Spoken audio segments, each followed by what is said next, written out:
going on, man? Shut the hell up.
No bullshit. When they was doing the last bug fixes chat, motherfucking this update takes like 40 minutes.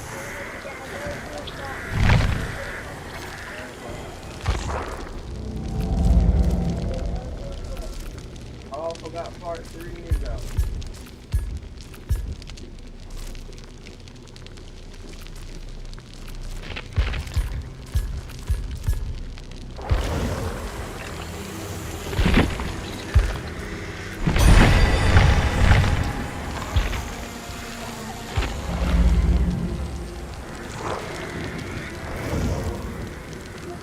Just another test.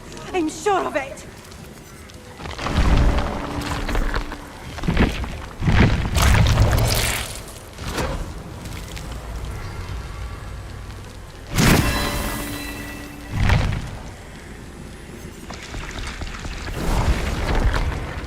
Hey, yo, Chad, somebody help me find out who the fuck is. I might spend some money on this shit.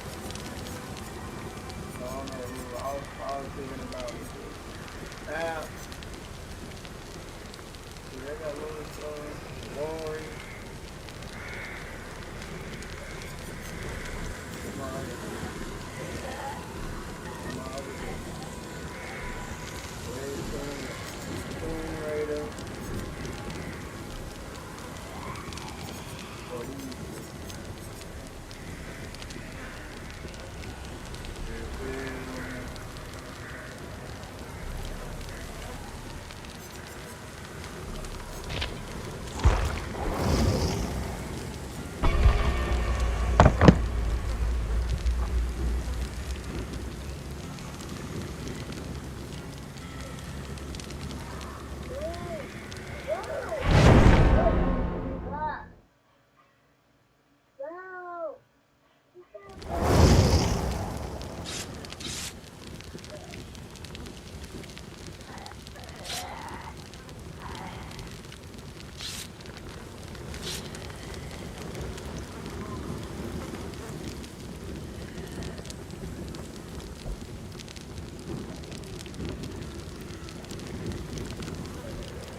nobody else.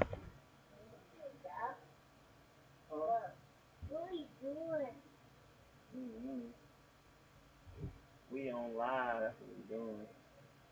I ain't got the camera hooked up though, chat.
What?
Bro!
doing around.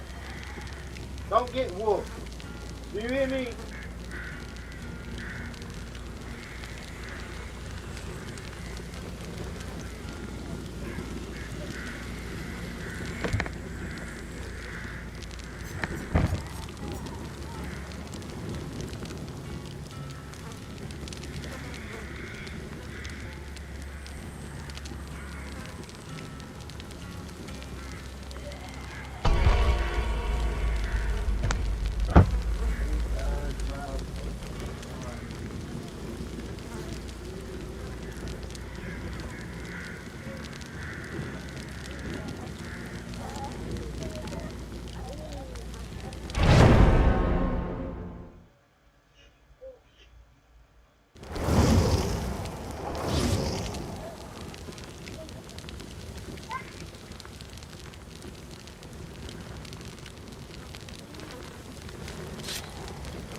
as we wait for DLC 3, which has gotten zero info so far, hopefully in September we'll see something, I wanted to try out the new Super Saiyan 4 Vegeta buff, his buff type skill. The finish sign actually does buff him up. So let's jump in, try him out, and see if he cooks.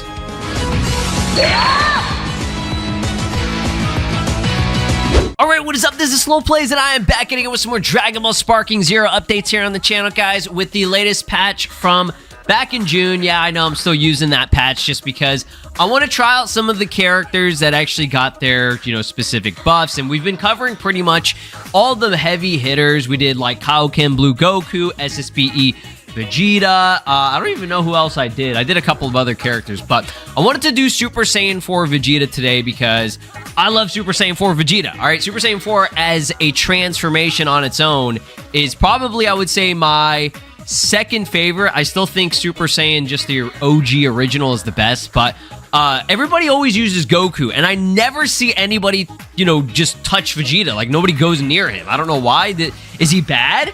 Like, let me know down in the comments. But he does have Finish Sign, which did get buff, okay, because it is a buff type skill, right?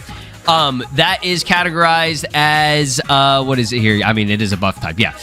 Skill count is 2, so that's not too bad.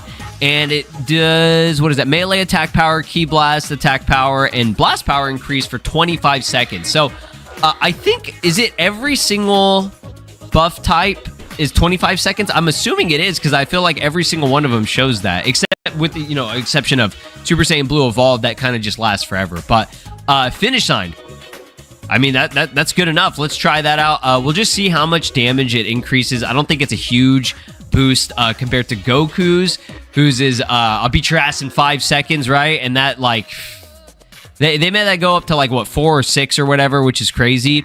So everything else is pretty good. Before we get into this, guys, be sure to drop a like, subscribe here on the channel, ring my notification bell if you guys want to keep on seeing more Sparking Zero content here, because we are waiting for DLC 3, and this is honestly all we can do is just play the characters that we already have in the game, and hopefully, just pray to God that this DLC releases in our lifetime, right? Yeah, let's go ahead and try this out here. So I'm just curious because I rarely use him. Okay, so it's only by 2. How much damage? Let me just see, how much damage are we doing with everything? I'll just kind of keep a mental note of everything without it. So we have Final Flash. I'll go ahead and put the boost on there. That's about 11k. Okay. Final Spirit, Breaking Cannon. Okay, that's the kick. Yeah. That seems to just be the name of all of Vegeta's moves. And then his ult. Actually, how much did that do? Okay, so consistently that's doing like 11k. I was just wanted to watch the animation just to see, so I wasn't even paying attention to it. Okay, 13k, which is pretty good. We actually killed him there. And then if I boost this here, and then we get to Sparking. Final Shine with the boost. They did a good job with him overall. I like all his attacks and animations and everything, too.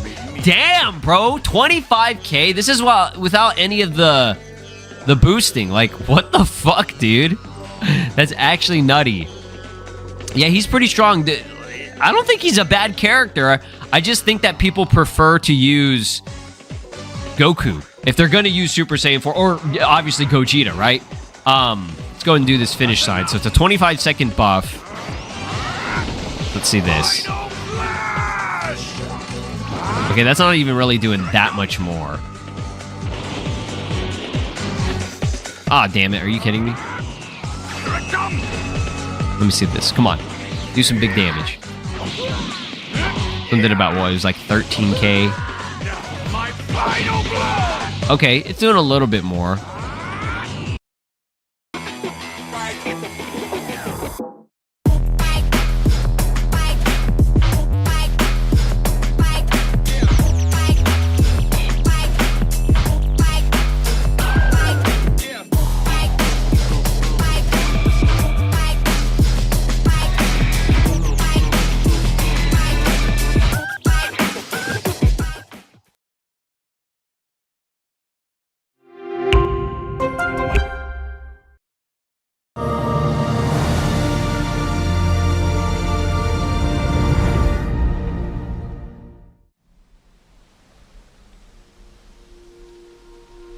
tell me a story. What story would you like? Something that moves you. Is it true you know everything about a person by touching them here? Not everything.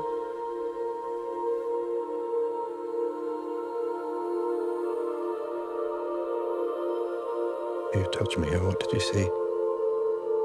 I saw a landscape. Saw a landscape. Spaces. Caves. Tunnels and oceans. Undiscovered countries. Will you be brave? Yes. Will you be brave?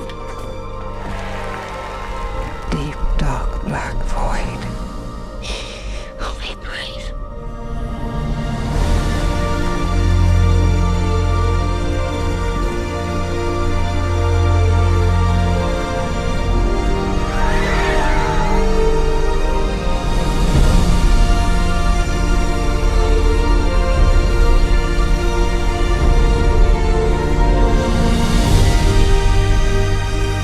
What do you see?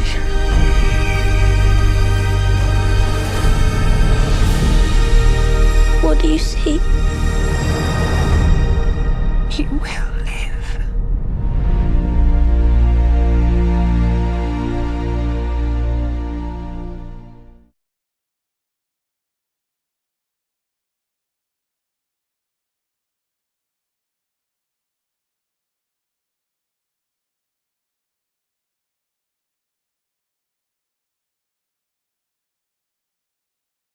The 25 seconds is a good amount of time. I mean, I'm able to kind of rotate through all my attacks and everything, right? And that did, I think, like 25k. So this should, with the bonus and the accumulation, be doing more. This is the end for you.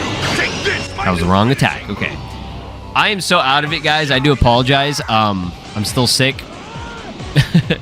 Barely got any sleep. I think the coughing is getting better. 27k. That's really good. Okay. So yeah, the buff type on it, I mean, it's all right. I think just it's lasting longer, right? That's the main thing. So let's jump into PvP. Let's see if I can actually do a couple of matches and not get absolutely cooked. Oh, wow. We got a Super Saiyan 2 Goku. Not gonna lie, guys. This took a very long time to find a match. Playing in the morning is just not a good idea, I think. I should probably wait until a little bit later in the day, but let this guy get this shit here. Let's charge this up.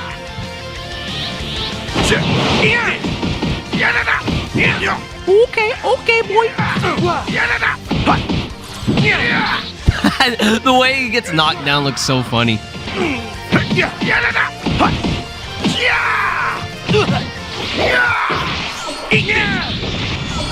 Okay, let's charge that up. Boom, boom, boom, boom. Okay. That's enough. Nice, I get my finish sign. Come on, come on. Oh, shit. Here we go. Perfect. Charge that up. Boom. Oh, crap. Oh, shit. Oh, fuck. Ah! No, no, no. I don't think the boost's gonna do much for me right now. But hey, at least this attack actually looks gas as fuck, man. Take this, my new finishing move. Probably get out of this pretty easily, but we'll see if I can do a finisher. It's worth always. Ooh, okay, we got him. Will it kill? Nice. Very, very nice. You now face the planet Earth's sole protector. I, Vegeta, am #1. I, Vegeta, am a #1. Haha, he thinks he's Mario, but he's actually Vegeta. All right, let's see if he want to do a rematch. He probably gonna be like, I'm gonna make you wait. Oh, let's go, dude. I was a little bit worried that I was gonna have to wait again. Oh, wow. You've gotten stronger, huh? It is to us. No one can defeat us, dear. I've always said that. How was your day? We got fired. Fired? More champagne for me, please. a failure. Women don't like that. If you need a shoulder or an inner thigh to lean on. We both said things we didn't mean. I meant them! I meant them too! Oh my God, you don't care if I'm dead! The Roses, rated R.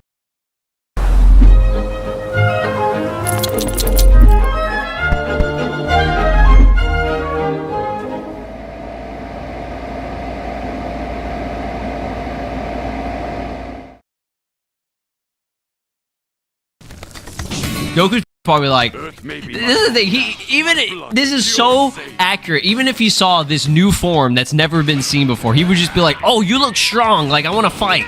You know what I mean? Like, okay, all right. Boom, boom, boom. Boom. All right. That finish sign coming through. Damn, Goku kind of fast. He kind of fast. He kind of fast. He kind of fast. Oh, shit. Oh, fuck. All right, here we go.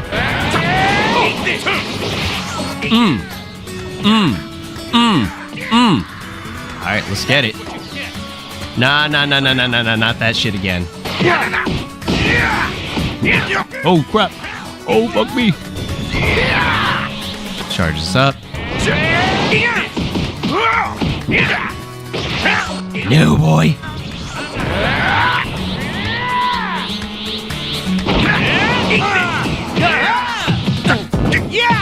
Oh, nice. That was a good one.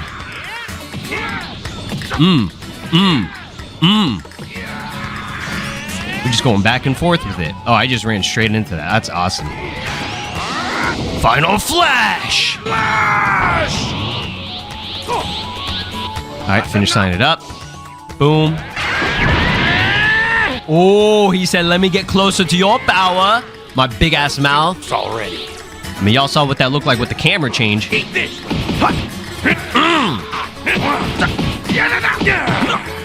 Oh shit. Oh fuck. Here we go. Oh. And that's how you do it with the Vegeta power up. Look at him. Now face the planet Earth's Soul Protector. I, Vegeta, am #1. He's cool, man. I'm just gonna say it right now. We need more Super Saiyan 4 Vegeta players, okay? Am I wrong? Am I wrong for wanting to see my GOAT get some airtime? He's got the final shine, right? Give him the final shine because he needs to shine more. You know what I mean? Ladies and gentlemen, that'll be it for this video. Hopefully you guys did enjoy it. Yeah, I'm enjoying PvP a lot more as I just play more and more. Just the casual matches, I think that's the best way of doing it. It's just bad because I'm playing this, like, when I record, it's super early in the morning. So, I'm not really finding too many matches. And I'm not saying that Sparking Zero doesn't have, like, you know, a ton of people playing or any of that stuff. I'm just saying, like, it would probably be better during the day or afternoon, I guess, when people are home for, like, work, school, etc., etc. But there are players around the world, right? So, I don't know, man. They just need to hurry up and release this goddamn DLC 3, all right? This is Broly, and you are watching Slow Plays. Make sure to subscribe, or else I'll destroy your entire planet.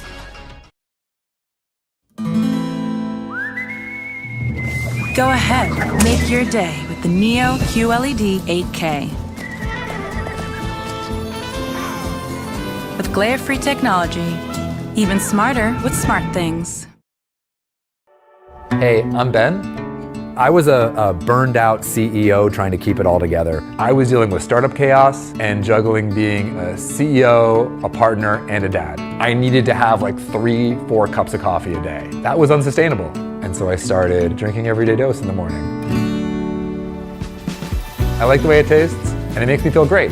What started with a better cup of coffee, like a cup of coffee that was actually good for me, started turning into just better habits. I found a way to get back into movement, to get outside, and I've been building a stack of habits that make me feel a lot prouder of the man that you see here now. Everyday Dose is coffee that does more, so you can too.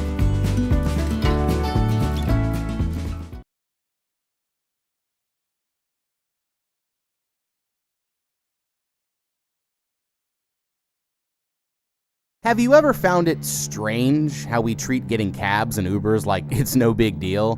Like, you're getting into a car with a total stranger, and that's supposed to be okay. Just because they've got a little sign in the window? Well, maybe I'm just paranoid from watching too many horror movies, but for Anne and her ex-boyfriend Patrick here, this cab ride is about to turn into a trip straight from hell. Because it turns out that their driver is possessed by an angry ghost, and he's gonna stop at nothing to give this spirit exactly what it wants. So we're here to break down the mistakes they made, what you should do, and how to beat the possessed cab driver in Black Cab.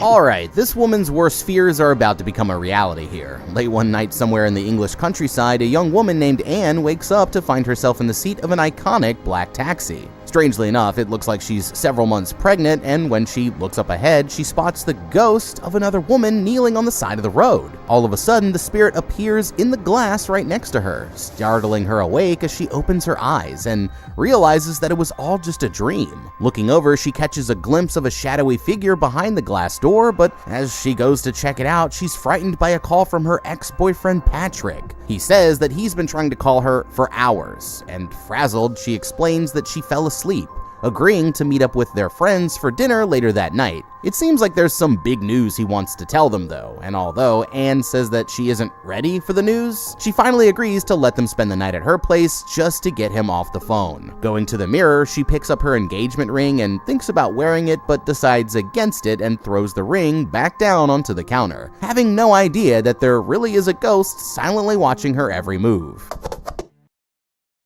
Sometimes it feels like there are not enough hours in the day to get all the work done. So when valuable hours are spent getting clients onboarded or other tedious admin tasks, it can be painful seeing how much time is not spent focusing on your clients. That's why companies rely on ShareFile. With ShareFile, it's easy to create common document workflow automations for any client process. Choose to create your own automations with a few simple clicks, or use built-in automations that are streamlined for common processes, like getting agreement letters signed before a service begins. ShareFile autofills their information and even tells them where to sign. It's fast, seamless, and enables your time to be spent on what really counts: servicing clients. Discover how ShareFile can increase your workflow efficiency. Visit sharefile.com today.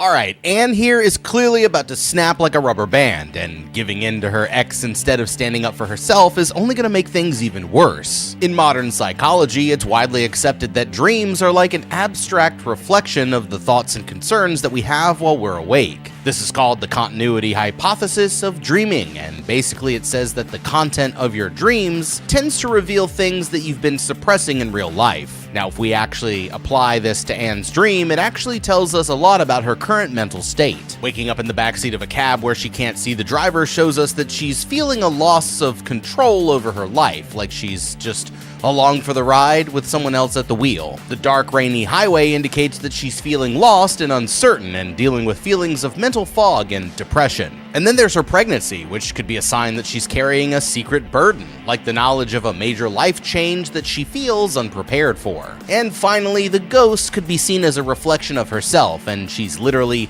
bending over backwards, just like in real life, to keep her annoying ex-boyfriend happy. All of this tells us that she's completely depressed, completely exhausted, and using avoidant coping mechanisms to get through life one nap at a time. At this rate, it's only a matter of time before she completely loses it, so unless she wants this dinner to end up in a bloodbath, she needs to start putting herself first. If I were acting as Annie's completely unqualified therapist, I'd suggest that the first step is to stop pretending that there's nothing wrong and actually pay attention to what her dreams are trying to tell her. Then it's time to call Patrick and tell him that dinner's canceled, because if she doesn't cut him off soon, he'll just keep breaking her down until there's nothing left. And last but definitely not least, go to a real therapist and get some professional help, because I'm just a guy who makes videos about horror movies on YouTube. But with all that being said, there have already been a few signs that this ghost isn't just her imagination after all, and pretty soon her worst nightmares are probably about to come true. At the restaurant, Patrick tells them all a story about a friend who had a horrifying experience a few years back.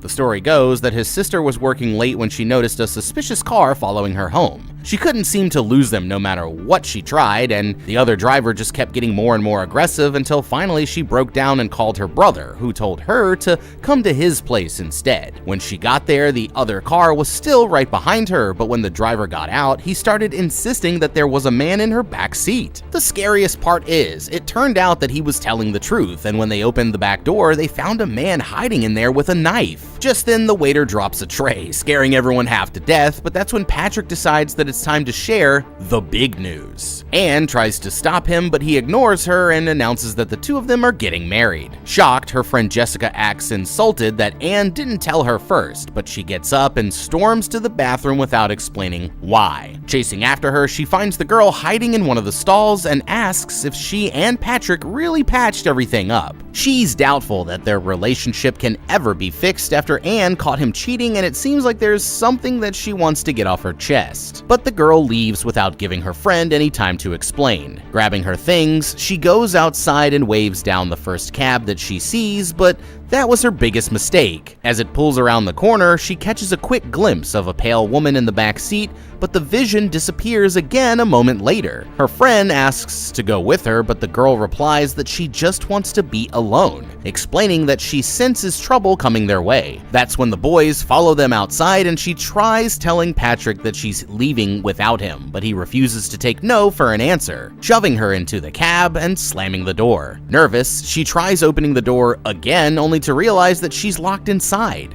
But Patrick climbs in a moment later without listening to a word she says. Before they leave, Jessica knocks on the window, but the glass is so dark that she can't see inside. And giving them the thumbs up, the driver pulls away with their friends in the back seat, having no idea that they've just hitched a ride with an absolute psychopath.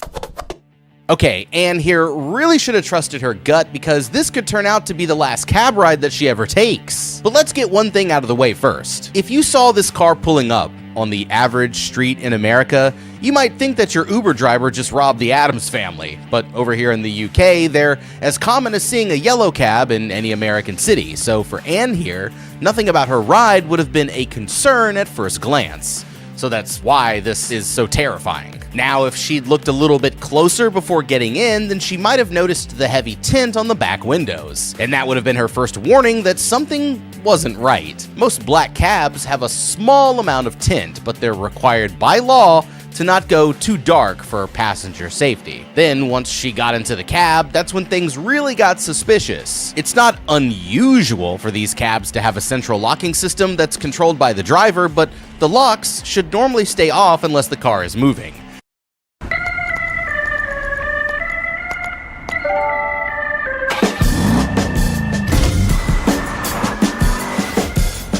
Come one, come all. BF Goodrich, what are you building for?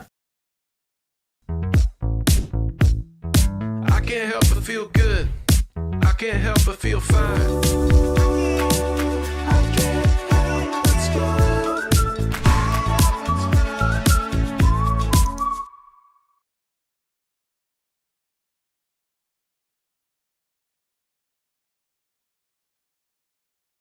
That way the passengers can get in and out freely. I mean, there's absolutely no reason why they shouldn't be able to open the door from the inside while parked, and after realizing that she couldn't get out, Anne should have just gone into survival mode like right away. Now in the UK, these cabs are such a common sight that predators sometimes pose as taxis to kidnap vulnerable targets. So with that context in mind, Anne here should have been hyper vigilant for any signs that her driver isn't as friendly as he seems, especially after he just locked them in. If it were me, the first thing I'd do is quietly get out my phone and text Jessica, telling her as much information about the cab as I could, and asking her to send for help if she doesn't hear from me within the next hour. I'd also open the Maps app to make sure that we're still going in the right direction, and even start recording a voice memo just in case things escalated unexpectedly. Now, since they haven't figured out if he's actually a threat yet, the best thing that Anne can do is subtly watch the driver's every move and try to strike up a friendly conversation with him to see how he reacts. but the minute that it seems like he's up to something, she needs to ask him to firmly pull over and let them out. And if he refuses, then she needs to call the police right away and be ready to fight back as a team until help arrives. When the man asks where they're going, Patrick tells him to just keep driving so the two of them can argue. He's frustrated with Annie for treating him unfairly, but she still isn't convinced that he deserves another chance. That's when the driver chimes in, offering to throw Patrick out and take her home instead, but after thinking it over, she decides not to take things that far. Strangely, the driver seems to recognize her from another trip, but Anne acts like they've never met before. Introducing himself, he says that his name is Ian,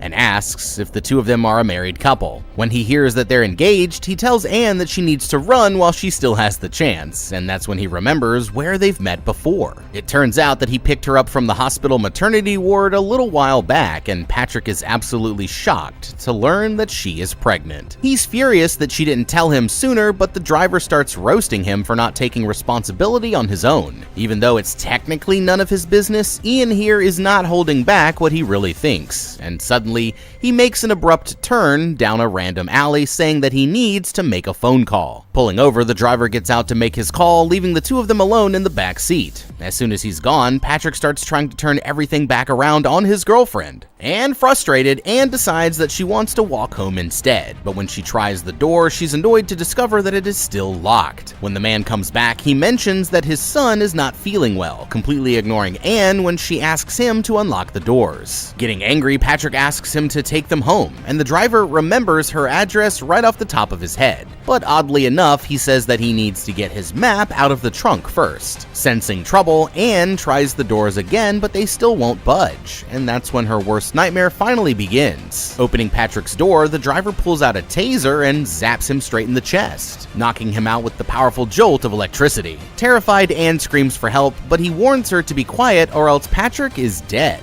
leaving her no choice but to play along. Grabbing his wrists, he zip ties Patrick to one of the handles before coming around to deal with the girl next. Scrambling for her bag, Anne tries reaching for her phone, but he catches her before she can find it and zip ties her hands behind her back. Okay, clearly our cabbie here is going through something. I mean, maybe he just realized that life doesn't always turn out the way you planned, and now he's lashing out by being an absolute nightmare of a cab driver. I mean, too bad he's a fictional character and doesn't have access to today's sponsor, BetterHelp. Look, I'm in my 30s. Yeah, hard to believe. I know. I had always grown up thinking that my life was going to be way different by this time. Not better or worse, just different. I honestly thought that I was going to be a pop star like Harry Styles, except for way more attractive. Unfortunately, it wasn't meant to be, and coming to terms with my expectations versus reality was kind of tough for the longest time. Even though I'm very happy with how things turned out, I still needed to work through it, you know? And that's where BetterHelp came in. I mean, I started working with a therapist, and it's been such great help. If you haven't used BetterHelp before, here's the skinny. A therapist will listen, ask questions, and help you see things from new perspectives. They can give you advice and techniques to make positive changes in your life. I mean, BetterHelp is on a mission to make starting therapy easier for people. You just fill out a short questionnaire and match with a therapist in as little as a couple of days. You can easily switch therapists anytime at no extra cost, and with over 7,000 reviews and a 4.3 rating on Trustpilot, BetterHelp is a platform that you can definitely trust. The link to get started is in my description, or you can go to betterhelp.com/howtobeatyt and get 10% off your first month of therapy. I hope you guys can check it out. And now, back to the show. Buckling her in, he takes the phones and zaps them both with his taser, leaving her with no way to call for help.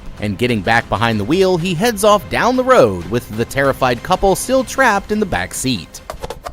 Okay. Talk about a shocking turn of events. First off, it needs to be said that these two would have seen the danger coming from a mile away if they hadn't been so busy arguing amongst themselves. Anne here made the right choice by deciding to leave when she did, but the moment that she realized that the doors were still locked, that's when her survival instincts should have kicked in. Even if the driver was using the central locks while driving, it's a standard safety feature for the doors to unlock whenever he stops the car, so the only reason for this would be if he's deliberately trying to trap them inside. Now, Now, as terrifying as this would be, getting out of it might not be as difficult as you'd think. But first, I'd start with the easiest solution and check if we could still roll down the windows. But assuming that doesn't work, they still have some options because the driver made a critical mistake. When he got out, he left the middle partition open between the front and back seats. So if Patrick's arms are long enough to reach, or if they can find a tool to help him out, they can reach through the opening and try to hit the central locking button themselves, which is usually located in the steering wheel area or the center console. The problem was that these two never realized they were in danger until Patrick already got zapped. But instead of giving up, that was the moment Anne should have started fighting back even harder. One of the most critical survival principles when it comes to abduction scenarios is that you never want to let the kidnapper take you to the second location. According to FBI statistics, you actually have between a 60 to 90% chance of survival if you physically resist during the initial abduction, but once you're brought to the second spot, your odds drop down to less than 20%, meaning there's only a 1 in 5 chance that you're gonna make it out of this alive. I'm sorry, it's just the way it is. So after watching him zip tie Patrick and knowing he was about to do the same thing to her, Anne had a few seconds to prepare her escape. What she needed was a single devastating move that would stun him long enough for her to actually get away. And we've actually got a few options here. One idea is to reach into her purse for a bottle of hand sanitizer or perfume and blast him straight in the eyeballs as soon as he opens the door, using the chemicals to temporarily blind him. Or she could use a pen. There is no limitation. We won't challenge completely. In the next generation, GMC Terrain AT4. We are professional grade.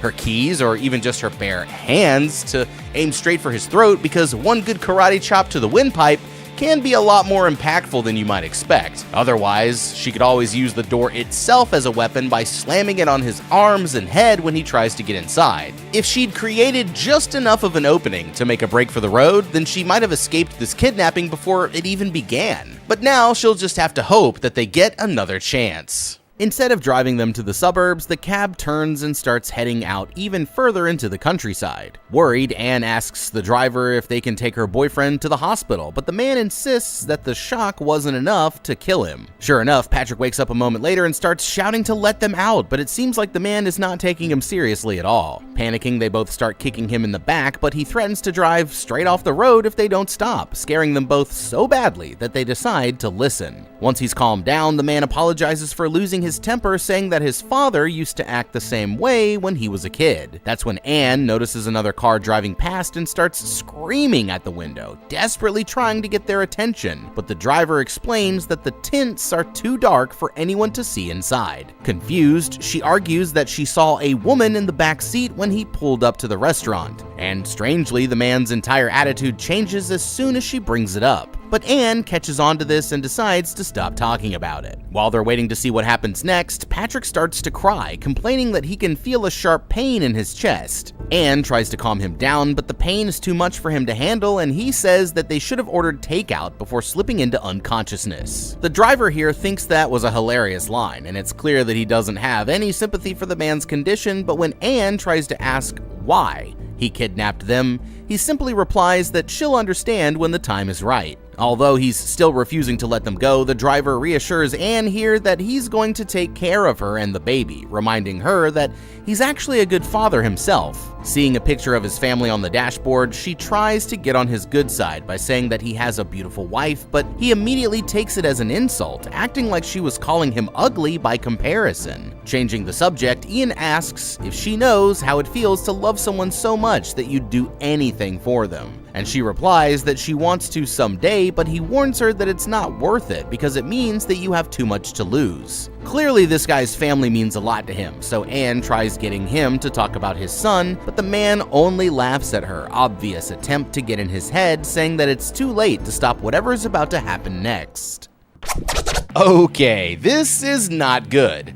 I mean, this guy is obviously completely unhinged, and with both their hands tied behind their backs while he's in full control of the car, their options for getting out of this are pretty limited. From the looks of things, it seems like the only viable strategies are to go after the driver himself or to try signaling a passing car, and they've already tried both of these ideas. But if they combined these tactics and used them at the exact right moment, they could have maximized their chances of being noticed. Think about it this way, right? Because the glass is too dark to see inside, it's useless to try catching anyone's attention through the window. And with Ian threatening to kill them if they keep kicking his seat, doing that at the wrong time would just lead to more trouble. This is why the best strategy would be to wait to start kicking him until just when the other car was trying to pass. If they caused him to start swerving all over the road, the other car would definitely have noticed, and they might have even called the police to report a drunk driver. What would be even better is if the two cars got into a minor accident, because that would instantly bring the police into the scenario and completely throw off Ian's plans. Now, with that being said, even without a passing car, it might have still been worth it to force a crash. Ian convinced them to stop by saying that they'd all die in an accident, but that's not necessarily true. I mean, in a head-on crash traveling at highway speeds, the driver is 2 to 3 times more likely to suffer a fatal injury than the back passengers. And even if they were to roll over, their position in the vehicle means they'll have much better odds of surviving the crash. It's safe to assume that he's not going to let them go anyway after everything he's already done, and once they get to wherever he's taking them, their odds of survival drop to almost 0. So it's better to risk crashing now than to hold out for a better chance that might never come.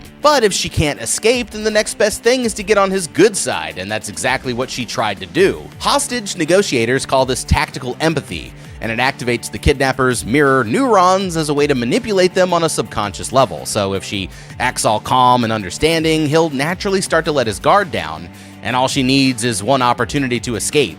But the problem was that she didn't try and do this until it was already too late. After driving for a while even further towards the outskirts of the city, the man eventually puts on his turn signal and pulls over onto a bumpy dirt road. Without saying a word, he gets out and opens Anne's door, but to her surprise,